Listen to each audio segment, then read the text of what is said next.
Hello, my fellow chatterers and book lovers, and anyone else who's popped in because you were curious about what this is or you've got a little bit lost. Welcome, everyone. I am Chatty. This is my channel, Chatty the Mad Chatter, and I'm going to be chatting away madly about my October stats. So I'm going to be going through what I should have possibly picked up according to my plans in October, the 4 readathons I was dipping my toes into.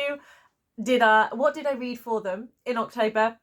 And then what were the books that I actually did read in October? And finally, I will be going through, no, not finally, I will then be going through the stats and kind of going through what the spread of genres, age ranges, what is my book, what I borrowed, all of that fun stuff. And I finally will end on which was my least favourite book for the month and which was my favourite book for the month.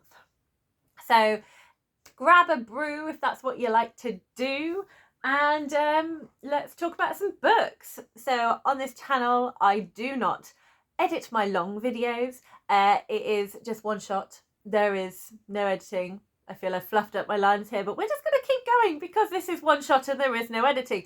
So here's my little tiny teacup. Clink, clink, clink, clink, clink. There we go. Right, you must indulge me now, for I am going to waffle. I should not actually be doing this video right now. It should be much further down on my list of priorities. There is so much stuff that I should actually be doing. We are the 2nd of December today. No idea when this will get posted. We will find out together. But what I should absolutely be doing is editing my Middle Grade Readers' Choice Awards shortlist announcement so you can start voting for the final book. Or I should be preparing stuff for the school Christmas fair. But I'm not doing either of those things. I am going to be talking to you about these books because then I can get them off my shelf on my windowsill here. And I can just reorganise. It's a bit of a mess. So I have down the side of my bed, I love my bedroom. My dream has always been I'd love a bay window. So we have a little bit of a bay window going on, and immediately I was like, I used to sleep on the other side of the bed, but I really have gone off on a tangent. I don't know where this has come from, but we're going with it. I used to sleep on, you're going to get this, I used to sleep on the right side of the bed until we moved into this house. And I was like, well, I want to be next to the bay window. I want to claim that area. So I was like, I'm going to sleep here. I'm now on the left side of the bed. And that is now where I am because I wanted this little area. And it has moments of being like cluttered. I just put things down because I'm not sure where to put them, or it's something I need to do, and then it just ends up sitting there, and then other things join it, and then I get annoyed, and then I tidy it all up and it looks amazing, and I'm like, I'm going to keep this way, and then things get put down and it doesn't happen. So I've reached that point. My bookshelves have overflowed into a full-on floor shelf. There is now no gap between my bookshelf on one side of the bay window, and it sounds a lot fancy. For those who don't have visuals, this sounds a lot fancier than what it is. It's just a very small amount of sticky outness, a slight curve, shall we say. It's not a full-on massive. I haven't got a wonderful window seat and this big kind of open view. It's much smaller than that. Anyway, digressing. I have a bookshelf with books on it that's kind of, I've now got books on the top that's kind of overflowing. I have baskets stacked on each other next to the chair as like emergency extra shelves. And in between the two, they now meet and it's full of books in the middle. So I just feel the need. I don't like it anymore. I want to reorganise. It's not sparking the joy, and I just want to see all my winter books more organised. I want to see the choices I have, and it's all over the place. So that's my priority because it's going to make me feel better. And I absolutely look like I have, to quote my mother who quotes her mother, been dragged through a hedge backwards because I slept in this hair and I have not redone it. I have not brushed it because, like I said, time is short. So on that note, I'm going to talk to you about these books. I have written it all down in my notebook. Oh, that was clever of me. I put a bookmark in at the correct point. Oh, well done past me with that organisation. Okay, so in October, I took part in dabbled. Dabbled is much better. I didn't fully commit to 4 readathons. That was Gothtober. I will provide all the links in the description box. So that is Gothtober, which was created by Hannah at Ladette M. Victober, which was created by Katie at Books and Things. Hallowtween, which is created by Stormi at Storm Reads, and Blackoweenathon, which is created by Brie at Locked Book Tisham. So there's a lot of bookiness going on. And I'm going to talk through the readathons, and I'm going to talk through my Pile of Possibility book plans and whether or not they came to fruition. So first of all, I have my predictions project, which I'm doing with my 2022 book boxes. We're still going, nearly at the end of 2024, and we're nearly there. So I planned to read Blood Scion, which was the April Fairy Loot by Deborah Fillet, which is a YA fantasy, and I plan to read Three Apples Fell from the Sky by Noreen Abgarian, translated from the Armenian by someone who translated the book. And it's not, is it telling me? No, that's the contents page. Lisa C. Hayden, there we go, translated by Lisa C. Hayden. And this was the January-ish, because it's on a 6-monthly rolling thing, Shelter box book club. And I read both of these, so yay, there we go. That's a long-winded way of telling you I did actually read them. We then move on to series that I wanted to finish, and the major one, the one I was so hyped for, the one I was like, this is being read this month, was The Empire of Gold by S.A. Chakraborty. And I haven't read it because I don't know. Yes, no, I do know. So I've been October was a very weird month for me, and it kind of sprinkled into November as well. We just started to hit that everything's getting darker over here in the UK. Days are shorter. Suddenly, like, the activities within school like ramps up several notches. We had a lot of things on in my family. I had my beautiful brother's joyous wedding to go to. I had a wonderful meet up with some friends. It was all very busy. And I sort of discovered that I was anemic during that point, and so was completely exhausted to the point I was just coming home and napping everywhere. I'm now on iron tablets, so yay, thank you for healthcare. And so yeah, I was a bit all over the place, and I could not pick up, it was not the right time for me to pick up a book that I'm thrilled about, because it is the final of an adult epic fantasy trilogy. It's a desert fantasy, it's political, I love the characters, I love the world building, there's so much to this. I want to be in the right reading moment for it. I want the perfect reading moment for it, and it was not October, so it didn't happen, because I'm so excited for this book. So excited that it's become one of those, I just can't pick it up yet because I want to read it uninterrupted, and I'm just going to be interrupted because that's not realistic. So I didn't read it.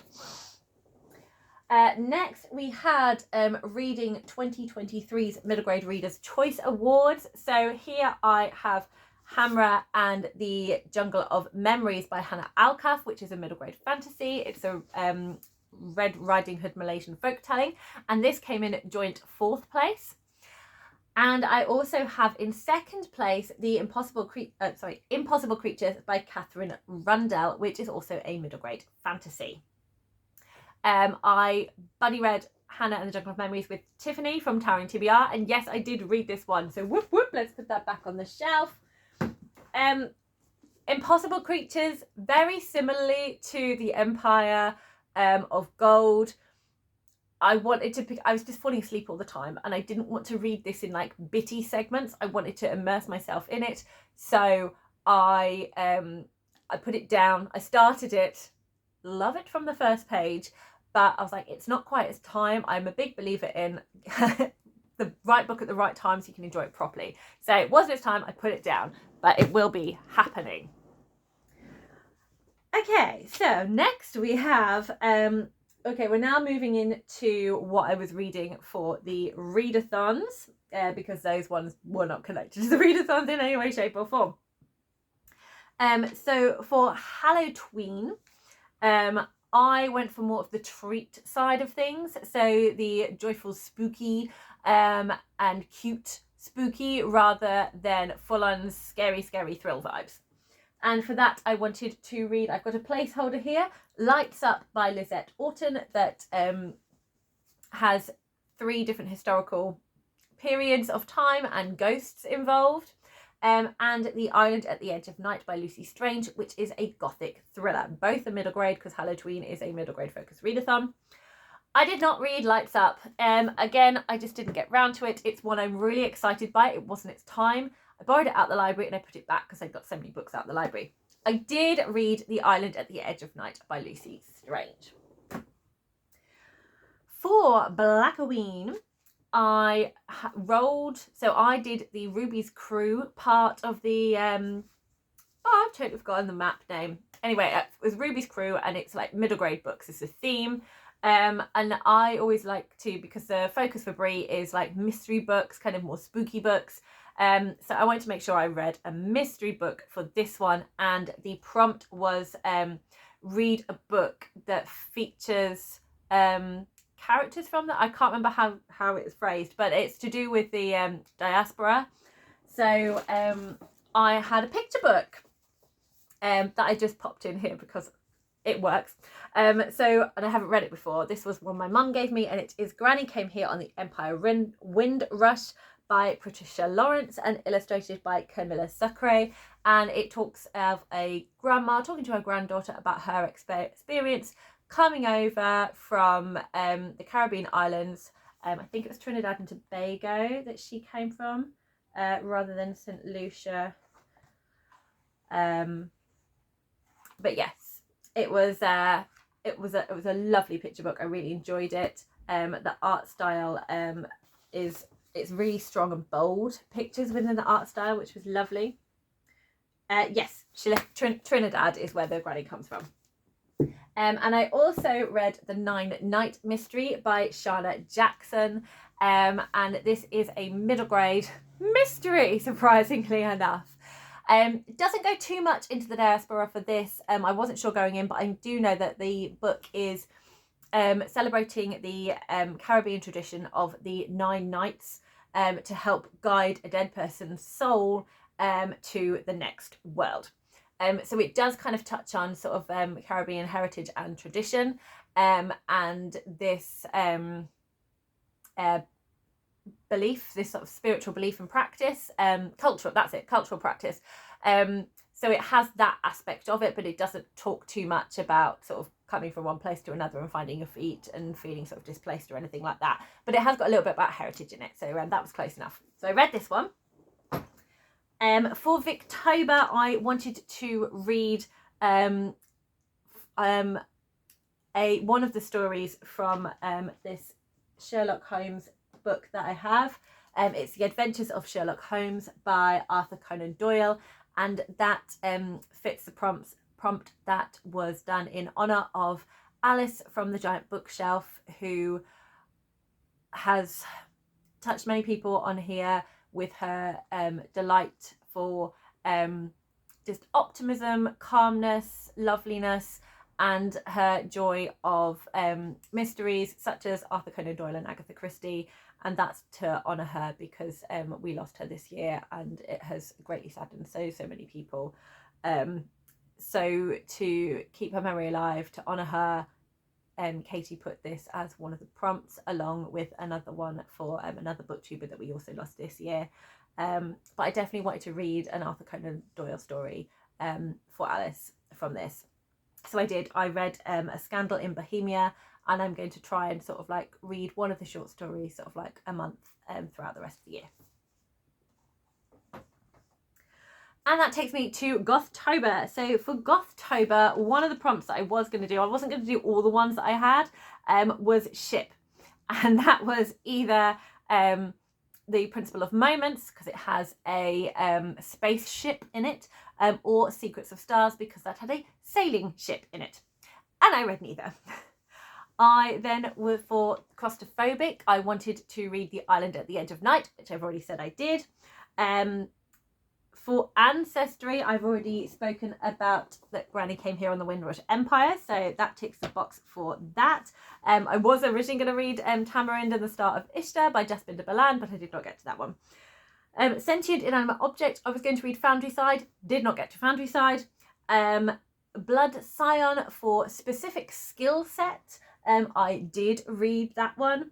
And Lights Up for Disability Representation, I presume is in there, but I'm not entirely certain. As you already know, I did not read.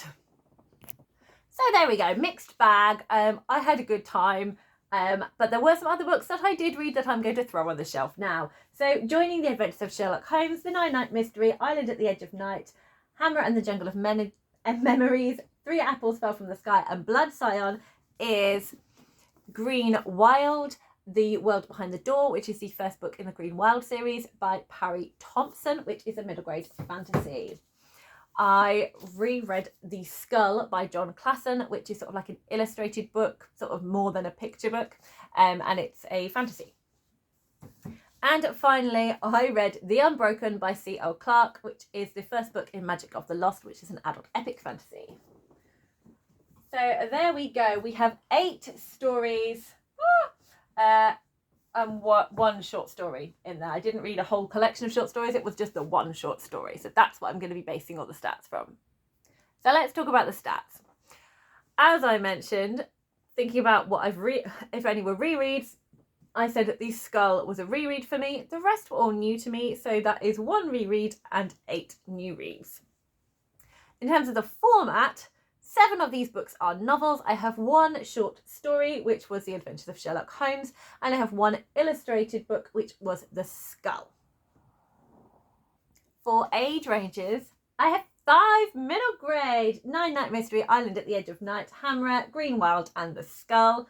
I have 1 YA, which is Blood Scion, and I have 3 adults, which is Three Apples Fell from the Sky, The Adventures of Sherlock Holmes, and The Unbroken.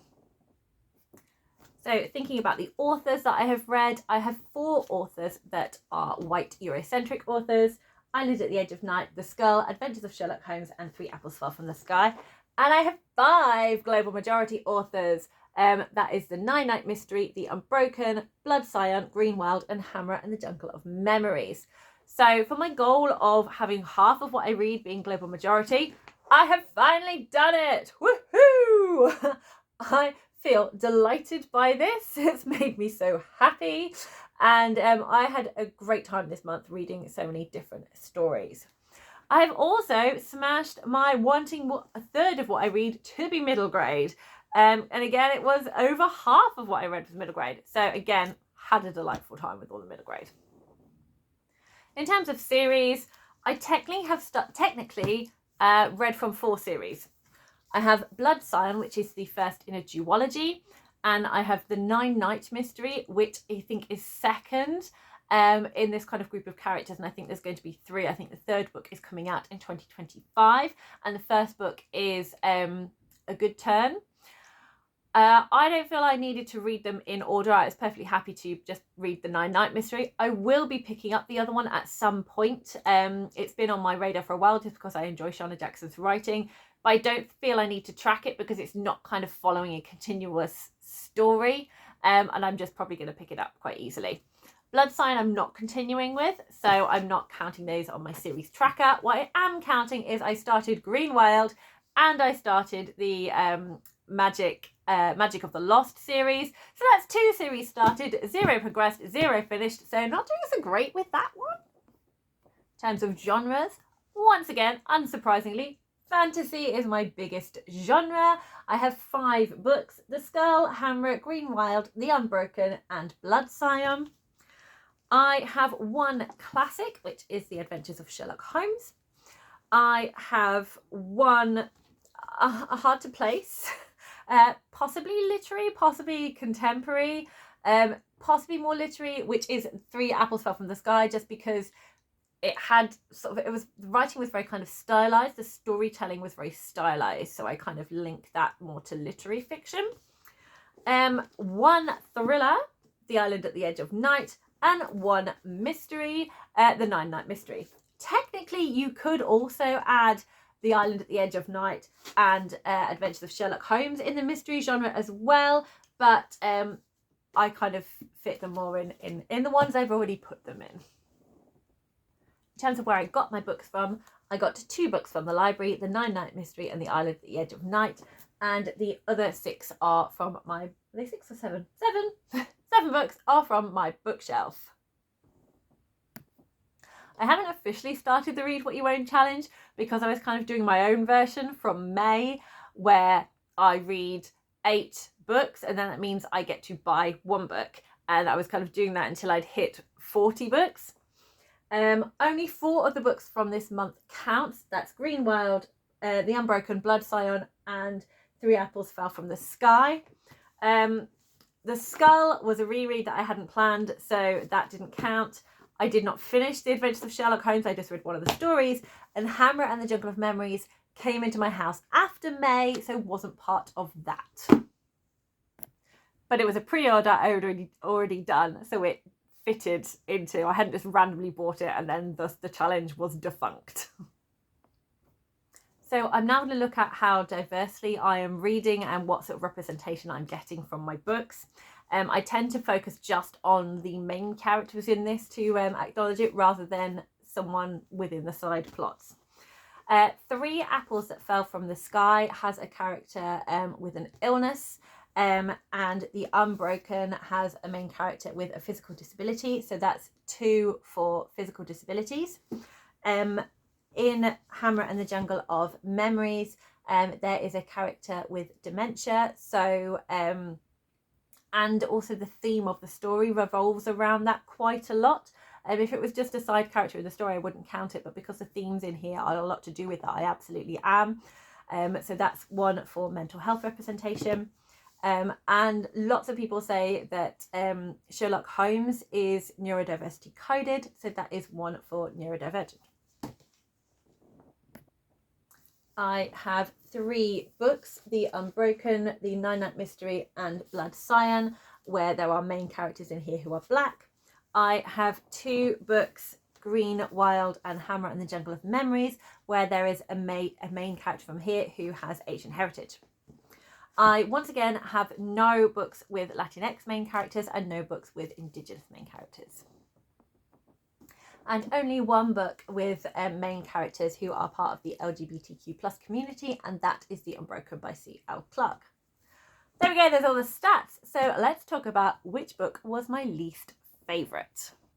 Within favourite and least favourite, I'm not including The Skull and I'm not including Sherlock Holmes, but the short story by Arthur Conan Doyle, because I don't think there's enough to get from Sherlock Holmes within that small short story compared to a whole novel length. So I feel that's not the whole book, I'm kind of just dipping my toe in. So once I've read all of those books, I will include the collection of Sherlock Holmes stories as a whole for least favourite and favourite. The Skull is a reread for me and I don't include rereads in least favourite and favourite. For least favourite, it's a toss-up between the 2 book box books, Blood Scion and 3 Apples Fell from the Sky. I'm quite indecisive about this one. Neither of the stories were bad. They just weren't hitting the right points for me. With Blood Scion, I really enjoyed the beginning part of it, but as we got more and more into the story, I just felt myself emotionally kind of distancing from it. And that I think is to do with sort of the plot focused choices as opposed to the character focused choices with this dark subject matter. And with 3 Apples Fell from the Sky, I found the beginning really, really hard to get into. But as I read past that, I did find sort of more emotional connections with the characters, and I did think certain parts were sweet. I definitely was invested for a lot more with all of Blood Scion as a whole. So I think it's probably going to be 3 Apples Fell from the Sky, because there was definitely a strong point around the middle of my reading experience here where I felt like I could DNF it because it just really wasn't working for me. I did then have a fondness for it at the end, which is why I wasn't too sure. But I think my least favourite book is 3 Apples Fell from the Sky. My favourite is a much more enjoyable book to talk about because all of these middle grade were delightful. The Island at the Edge of Night is exactly what I want from a Lucy Strange. I really love the gothic feel of it, and her way of writing just really pulls you into the story, and I had such a good time. Shana Jackson with the Nine-Night Mystery just writes mysteries the way that really works for me. There is a lot of breakdown of the plot. Not the plot. There's a breakdown of like the process and the thought process, and the kids are all delightful. I really enjoy her mystery books in middle grade. Green Wild surprised me in so many things with the delightful whimsiness, but also the emotional beats in here. I did feel quite tearful at many moments within this book, which was amazing. And I think that would have been a very close contender. The Unbroken by C.L. Clarke. I loved this adult epic. It did so many amazing things with it. I have been sucked into the story. I had to pause it because I was so worried at one point. But they all just got beaten out by Hammer and the Jungle of Memories. This book was just, as a whole novel, as a whole package, it was just beautifully crafted from start to end. The way it took you on this fairy tale vibe, but with a modern tone, and the Malaysian setting, and the themes around dementia and family and friendship. It was totally gorgeous, and I highly recommend for everyone to read Hammer and the Jungle of Memories. It's absolutely going to be appearing in my favourite books of the year. Absolutely loved it. Thank you so much for watching, everyone. Hopefully I will be now more on track to get things out in a timely manner, because that's going to make me feel a lot better. But let me know if you have any thoughts on any of these, if you like to stat check your books, because you know I love a chat. Happy reading, everyone.